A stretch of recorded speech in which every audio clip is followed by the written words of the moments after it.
欢迎来到新闻频道，明星们很高兴您订阅了该频道。《藏海传》OST 阵容引热议，刘雨昕首唱，孙楠肖战或梦幻联动。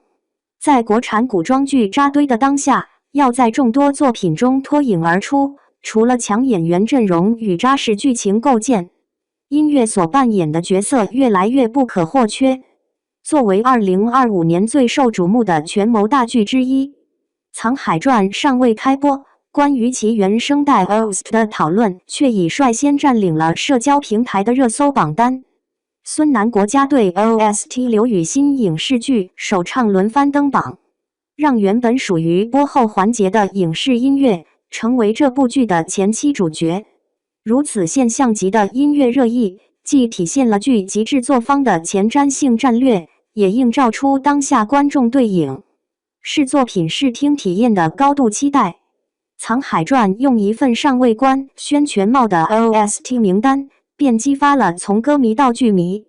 从音乐博主到考据党的一场全民参与的互动狂欢。而这或许只是《藏海传》所预谋的权谋之外的权谋，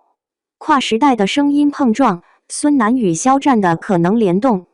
坊间最引人遐想的，莫过于孙楠与肖战可能合作片尾曲的传言。孙楠作为华语乐坛屹立不倒的国家队级人物，拥有极强的舞台号召力与沉稳深厚的嗓音控制力。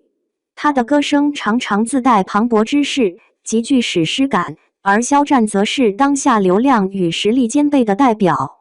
其声线干净通透，兼具少年感与破碎感，近年来更凭借多首 OST 作品积累了不俗的乐评口碑。假若两人能在《藏海传》中实现声音层面的合作，无疑将是一场横跨代际的艺术碰撞。孙楠的音色厚重如山，肖战的声线轻盈如风，两者一静一动，一稳一扬，既可交融亦能对峙，完美契合权谋剧中事与情的双重张力。不论是作为正反角色命运交错的隐喻，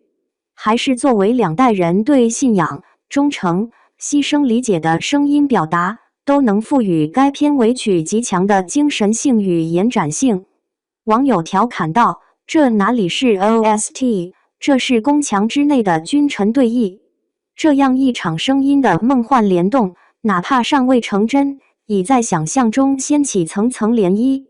刘雨昕插曲首秀，偶像出圈的关键战役。另一位令人关注的是刘雨昕的加盟。作为新生代唱跳歌手代表，刘雨昕此前在舞台综艺与流行音乐领域已积累一定声量，但涉足影视音乐领域尚属首次。在多元审美与个性表达逐渐被认可的今天，影视 OST 不再是主流嗓的专属舞台，反而更需要具备辨识度与情绪渲染力的特色嗓。据爆料，刘雨昕此次将演唱一首贯穿剧中重要女性角色成长线的插曲，旋律中融合了电子国风与古典弦乐元素，充满张力与层次感。这不仅是对他个人音乐驾驭力的挑战，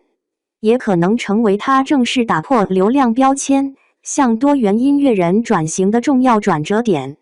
粉丝在社交平台刷起姐姐影视首秀直接打权谋，一边高喊支持，一边也在揣测他的嗓音能否撑得住这类历史厚重题材。而正是这种带有悬念的养成系期待，让刘雨昕这首插曲在剧集未播之际便拥有了强烈的关注度与传播力。从背景音乐到剧情引擎，《藏海传》的音乐企图心。值得注意的是，《藏海传》不仅在歌手阵容上下足功夫，更在音乐整体架构上展现了鲜明的策略思维。整张 OST 不再是传统意义上的随剧情附属，而被设计为剧情推进的重要组成。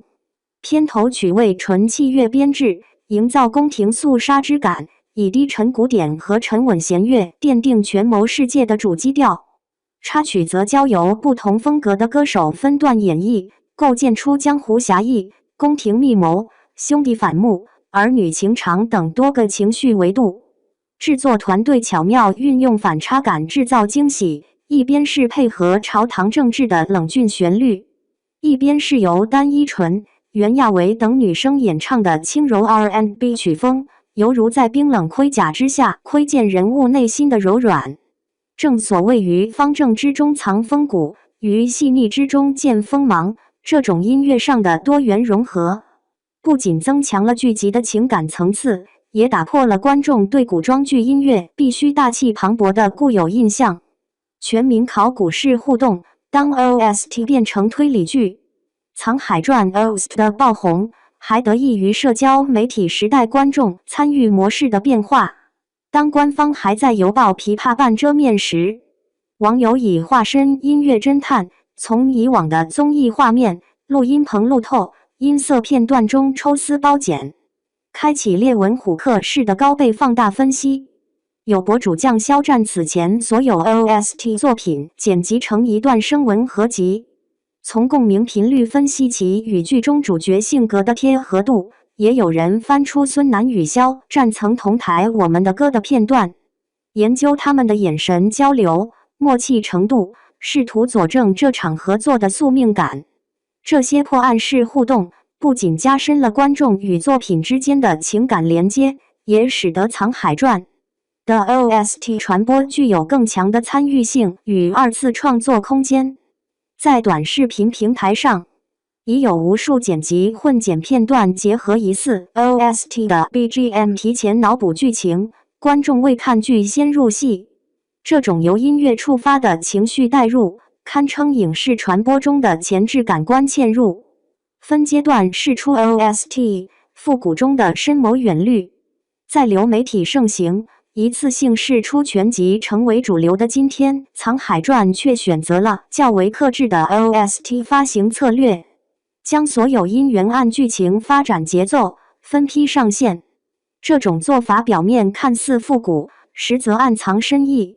每当剧情推进到情感爆发点时，匹配一首全新上线的插曲，不仅能迅速引爆观众的情绪点，也能形成剧情加音乐的双重话题热点。这种音乐节奏与叙事节奏的精准绑定，让 OST 不再只是背景衬托，而成为推动情节、强化情绪、延展人物的关键因素。音画同步的设计，正契合《藏海传》所追求的权谋之下，情义有声的核心理念。音乐复仇者联盟从老将到新生全面出击。回顾《藏海传》目前已知的 OST 阵容，不难发现其在歌手选择上的端水艺术。既有孙楠这类老牌实力唱将压阵，也有胡彦斌、周深等兼具创作与诠释力的中生代坐镇。更大胆启用如刘雨欣、单依纯这类风格鲜明的新生力量，共同搭建起一张兼容传统叙事与当代听感的音乐网络。这种多层次的阵容配置，更像是一支音乐复仇者联盟，每位歌手都承担着特定的情感使命与风格定位，在不同剧情节点精准爆破。当他们集体登场时，则形成一种超越单一旋律的整体氛围建构力，让整部剧在声音层面也具备完整的戏剧逻辑与高潮递进。结语：声音未至，观众已然入戏。在距离开播尚有一段时间的此刻，《藏海传》凭借尚未完整揭晓的 OST 阵容，已然搅动了社交网络与乐评圈的舆论场。这场关于谁来唱的集体狂欢，既是一种先声夺人的营销策略，也是一场关于审美、情绪与期待的群体心理投射。或许真正打动观众的，从不是某一首歌的旋律，而是音乐所承载的那份想象力与共鸣。当我们在耳机中重播某一段旋律时，脑海里已经上演千回百转的剧情。当网友在评论区追问什么时候官宣，那份情绪已不仅仅是对 OST 的期待，更是对一场视听盛宴的深情等待。在这个节奏飞快、内容爆炸的流媒体时代，能够用一段旋律让观众暂时放下倍速键，屏息凝神聆听的人物命运，无疑就是这部剧未播先胜的关键密码。